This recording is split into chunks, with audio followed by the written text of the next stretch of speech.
All right, so you sent over this video. It's from U.S. Immigration News, and it's about the future of temporary protected status, or TPS, as most people call it. And it seems like something you really want to dig into. So why don't we just go ahead and do that? Like, what could all this mean for over 1 million immigrants here in the U.S.? Yeah, definitely a timely topic for sure. Let's unpack it all. First, though, maybe just a super quick overview. What even is TPS, for someone who's hearing about it for the first time? Right. So basically, TPS is a program that it lets people from countries that are considered unsafe, because of armed conflicts or major natural disasters. It lets them live and work here in the U.S. legally. It's a huge lifeline for people who just can't safely go back home. But the big question now is what happens to all these protections under a new administration? Yeah, and the video really makes it seem so uncertain, especially with President-elect Trump and his goal to reduce immigration. So what is the current situation with TPS? Yeah. And how is that different from what Trump might do? Well, so President Biden has actually used TPS quite a bit during his term. President-elect Trump has definitely signaled a totally different approach. His focus is on scaling these protections back and maybe even increasing deportations. You can see why all this is causing anxiety for people who rely on TPS. For sure. And the video uses this story of Maribel Hidalgo to show how real that anxiety is. She's a mom from Venezuela who fled with her 1-year-old son. And she's currently staying at a migrant hotel in New York. And after everything she went through to get to the U.S., she's now afraid of being sent back. Yeah, and Maribel's story isn't unique, unfortunately. President-elect Trump has made specific claims about Haitian TPS holders. And he's even brought up possible ties to Venezuelan gangs. Now, I guess important to say these claims haven't been verified, but they still add to the fear and tension in these communities. No, definitely. So it sounds like a lot is at stake here for a lot of different people. Can you kind of break it down for us? Who's actually covered under TPS right now? And which groups are the biggest? Yeah, absolutely. So the biggest groups right now are Venezuelans, Haitians, and Salvadorans. Each group has their own set of issues, but the situation in Haiti is especially bad. Yeah, the video doesn't paint a very good picture of what's going on there. It's rough. It really is. We're talking about escalating violence, gang attacks that have actually shut down the airport. The FAA even had to bar U.S. airlines from flying there. It's just not a safe place right now. And it raises a serious question, can Haiti realistically handle thousands of people being sent back there? Right. And the video quotes Vanya Andre, who's the editor-in-chief of the Haitian Times. She says, and I quote, "Sending thousands back to Haiti is not an option. The country is overwhelmed by gang violence and cannot support more people." It's a powerful statement. It makes you think if Haiti can barely support the people who are already there, what happens when you add thousands more? Right. It's a critical point. And this brings us to how TPS designations actually work. They're usually valid for up to 18 months and then they can be extended. But several designations are set to expire pretty soon. El Salvador in March, and Sudan, Ukraine, and Venezuela in April. So there's this ticking clock almost with these potential expirations. Does that mean everyone automatically loses their protection when those dates hit? Not necessarily. Yeah. To end a TPS designation, they have to give 60 days notice, and that hasn't happened yet. It's actually pretty uncommon for them to just completely end a designation. Okay, so how do we make sense of this then? It sounds like President-elect Trump wants to reduce TPS. Yeah. But the current designations aren't just going to end automatically. What do you think is the most likely thing to happen? Well, this is where it gets a little complicated, legally speaking. The video brings in this guy, Professor Arulantham, who teaches immigration law at UCLA. And he thinks President-elect Trump is probably going to try to find ways to reduce TPS protections, even if that means going through the courts. Interesting. What about the economic impact of all this? The video mentions that a lot of these TPS holders have been working here in the U.S. for years. Could that be a factor in the decisions they make about all this? Professor Arulantham thinks there could be some economic fallout for sure, but based on President-elect Trump's previous actions and what he said about immigration, he doesn't really think those concerns will be a big factor in the decision-making. Wow. Okay, so if we're talking about potentially sending people back to countries that aren't safe, wouldn't that raise some ethical questions? Oh, for sure. That's a super complex question, and it's one that I think a lot of people are wrestling with right now. The whole intersection of policy, law, and ethics in immigration is really tricky, and there are so many different viewpoints on how to balance those things. Maybe we can talk about some of those different viewpoints later on in this deep dive, but for now, I think we should switch gears a bit and look at another side of TPS. There's this push to extend protection to a whole new group. Nicaraguans who are facing persecution under President Daniel Ortega. Oh, wow. So we've got these existing TPS designations that are kind of under threat, and at the same time, there's this movement to add a whole new group. That's a lot to keep track of. Tell me more about the situation with Nicaraguans and TPS. It's a little tangled for sure, but it's interesting. Right now, only about 3,000 Nicaraguans actually have TPS, and that's all because of Hurricane Mitch back in 1998. But advocacy groups are saying President Biden needs to expand those protections to include people who are being persecuted for their political beliefs under the current regime in Nicaragua. They say it's a moral obligation considering what's going on politically in Nicaragua. Yeah, and the video features a Nicaraguan woman named Elena, who's been living in the U.S. for 25 years, but she doesn't have legal status. She's scared of being deported, and she's asking President Biden to do something. Her story really shows how personal this issue is for so many people. It really does. Elena's story reminds us that this isn't just about some abstract policy debate. These decisions affect real people's lives, and we have to keep that in mind as we dig deeper into all this. This is giving me so much to think about. And it feels like we're just getting started. We've covered a lot already, but there's still so much to explore. Before we move on, though, let's just take a second to recap the key things we've talked about so far in this deep dive. Good idea. Okay, so we've established that TPS is this program that offers temporary protection to people who can't safely return to their home countries. We've seen that President Biden has actually used TPS, but President-elect Trump has said he wants to scale it back. And that's causing a lot of anxiety among the people who are relying on it right now. We've also heard some really powerful stories from people like Maribel and Elena. And those stories really show the human cost of these political decisions. And we've learned that the situation in Haiti, which is one of the largest groups under TPS, is especially worrying because of all the violence and instability there. Right. We also mentioned the upcoming expirations for several designations and how those expirations could be handled very differently under the new administration. All right, so that's a good overview of where things stand with TPS. Now I want to really get into some of the legal stuff we've been talking about. Like what exactly ILS'd the legal basis for TPS? How did it all start? And what are some of the legal challenges that might pop up when the new administration takes over? Let's get into all that in the next part of our deep dive. You're absolutely right. That legal basis is going to be key in all this. You know, it's not just like some random executive order. TPS is actually rooted in the Immigration and Nationality Act of 1952. It's been around a while, although it didn't officially become a thing until 1990. Oh, wow. Okay, so it's been around for a while, but not as long as I would have thought.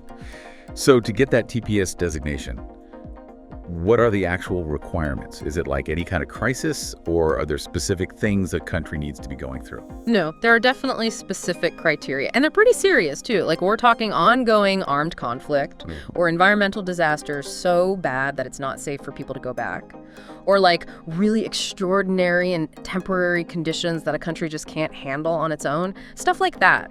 It's the Attorney General who makes the call on whether a country gets TPS, usually after the Secretary of State asks for it, but it's not automatic by any means. Yeah, that makes sense. It's supposed to be for like really exceptional situations.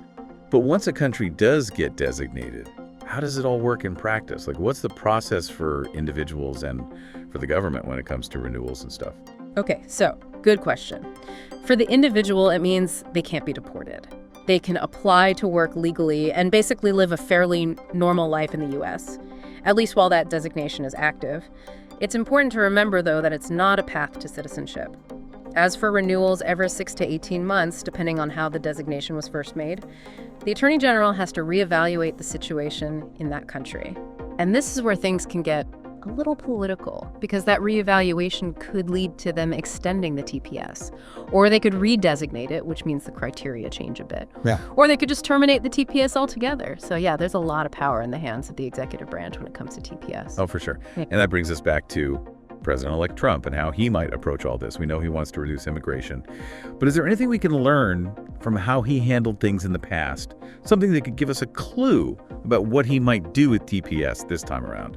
Yeah, I think looking back at his previous term is really important here.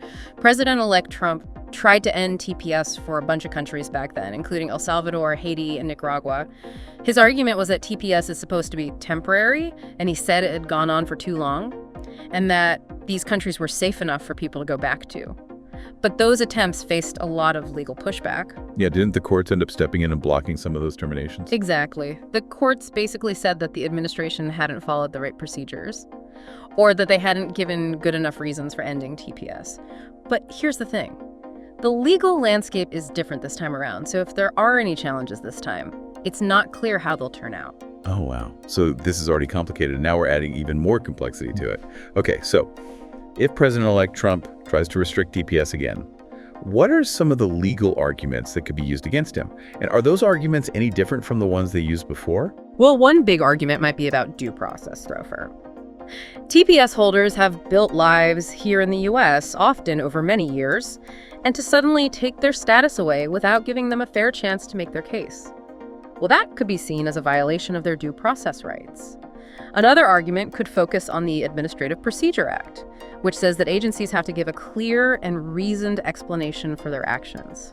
So if the administration doesn't properly justify their decision to end TPS, that could be grounds for a legal challenge. It sounds like these legal battles could go on for a long time.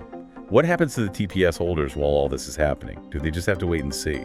Sadly, yeah, that's usually what happens. They might be allowed to stay in the U.S. while the courts figure things out, but their lives are basically put on hold. It's a super stressful and difficult situation to be in. You know, their whole future is uncertain, their families are affected, their jobs. The human cost is huge, even beyond the threat of being deported. Their lives get disrupted, their families are torn apart, and they lose their sense of security. It's awful. Exactly. And it's so important to remember that behind all these policy decisions, there are real people whose lives are being directly affected. People like Maribel, who risked so much to bring her son to safety. People like Elena, who spent decades building a life here in the U.S. These are the human stories that often get lost in all the legal and political debates. Yeah, you're right. And speaking of human stories, the video really focuses on the situation in Haiti. We've already talked about how dangerous it would be to send people back there, but I think it's worth spending a little more time on this. It's a really complicated situation. Oh, absolutely. Haiti is dealing with so much right now: political instability, economic turmoil, and gang violence. It's just getting worse. The country just isn't in a position to take in thousands of people being sent back. And the video points out that a lot of Haitian TPS holders have been in the U.S. for decades. They have kids who are born here who are American citizens. What happens to those families if they're forced to go back? It's a tough question. Do they uproot their kids who are American citizens and take them to Haiti, where they'll face hardship and danger? Or do they make this impossible choice to separate and leave their kids here in the U.S.? It's a no-win situation.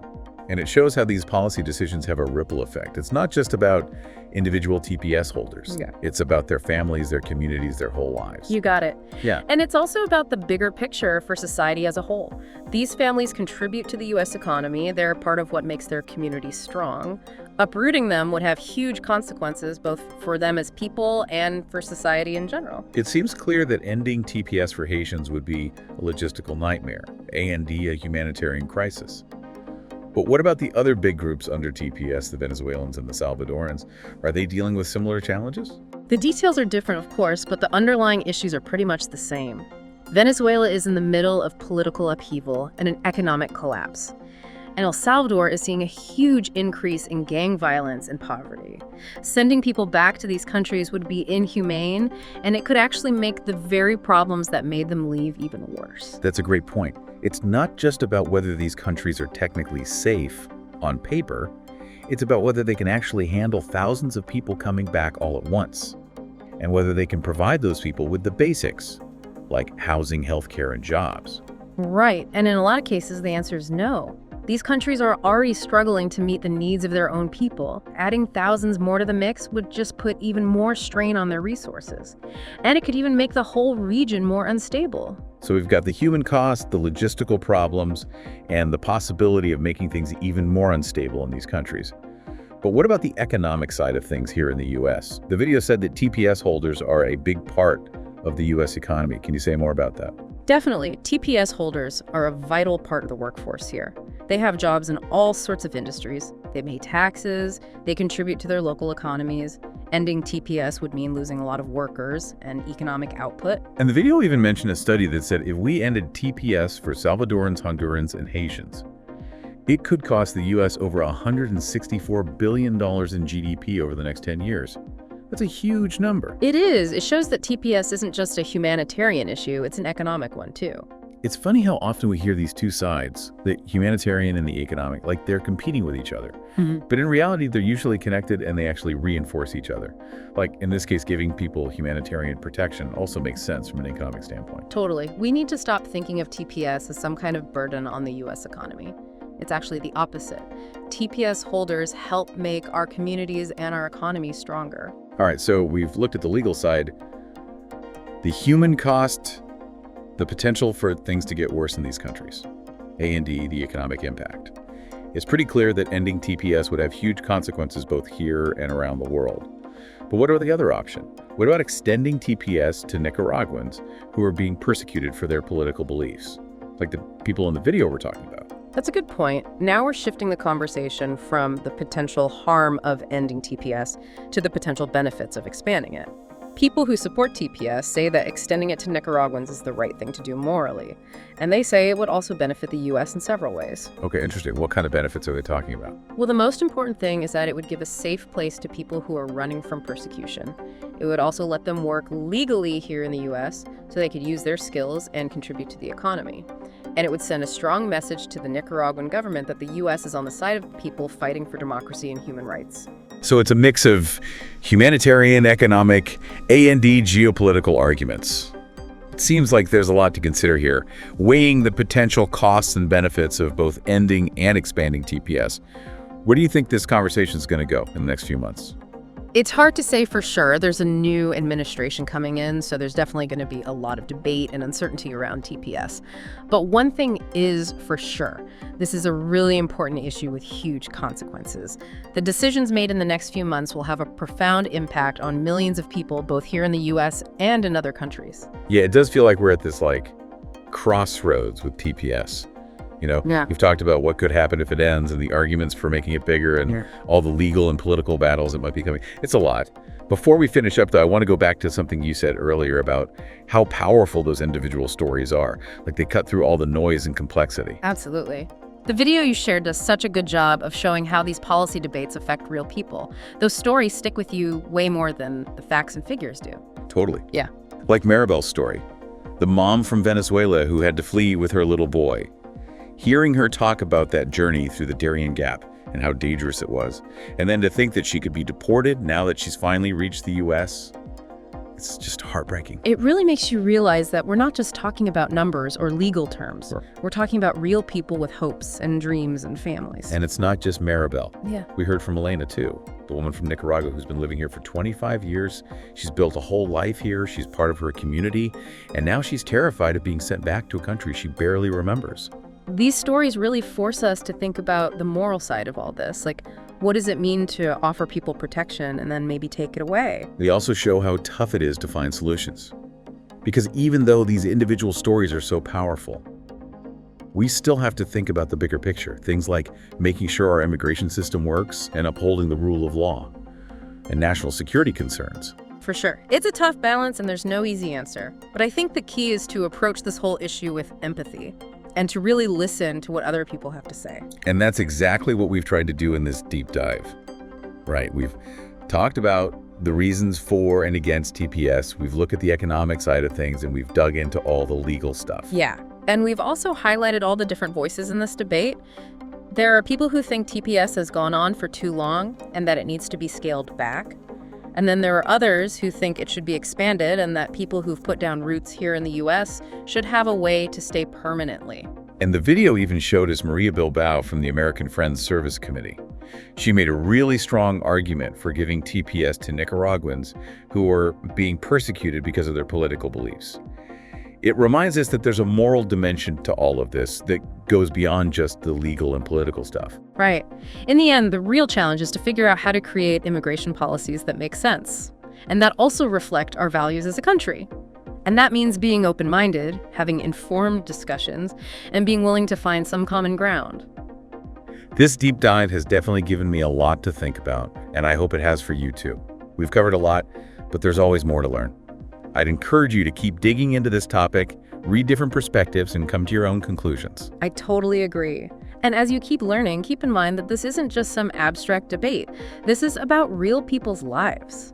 Their stories matter, and their experiences need to be recognized. Their voices deserve to be heard in this conversation. Well said. This has been a really interesting and honestly pretty heavy deep dive into the future of TPS. We've explored a lot, and I hope it's been informative and made you think. Thanks for joining us on this journey. Keep those brains working, and we'll see you on the next deep dive. Hello everyone, welcome back to our channel US Immigration News. We hope you are doing great.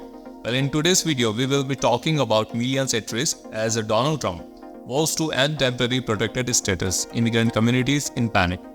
More than 1 million immigrants in the United States are facing an uncertain future as the Biden administration temporary protected status program hangs in the balance, with our President-elect Donald Trump and his administration pleading to scale back or terminate TPS. Immigrant communities are bracing for a significant upheaval. TPS has been a crucial safety net, allowing individuals from our countries experiencing conflict, natural disaster, or humanitarian crisis to live and work legally in the US. Countries like Venezuela, Haiti, Sudan, and Afghanistan are among those whose citizens rely on a TPS for survival. Maribel Hidalgo, a Venezuelan immigrant, exemplifies the vulnerability of those under TPS after fleeing Venezuela and enduring a perilous journey through Panama's Darien Gap and Mexico. Hidalgo now resides in a New York migrant hotel with her young son. My only hope was TPS, she says, worried about being sent back after everything she endured. Venezuela's, Haitians, and Salvador's make up the largest groups under TPS, and their future in the US is now in a jeopardy. Trump, along with Vice President-elect J.D. Vance, has a plea to dismantle TPS and increase deportations, viewing these programs as unnecessary. Trump has also made inflammatory and unverified claims about immigrant communities, such as accusing Haitian TPS holders in Ohio of eating their neighbors' pets, and aligned Venezuelan gangs have overtaken apartment complex in Colorado. These remarks have heightened fears and tensions among immigrant groups. Haiti, one of the countries with a significant number of TPS recipients, has been escalating gang violence, leading to the shutdown of its main international airport. Vanya Andre, editor-in-chief of the Haitian Times, highlighted the gravity of the situation. Sending thousands back to Haiti is not an option.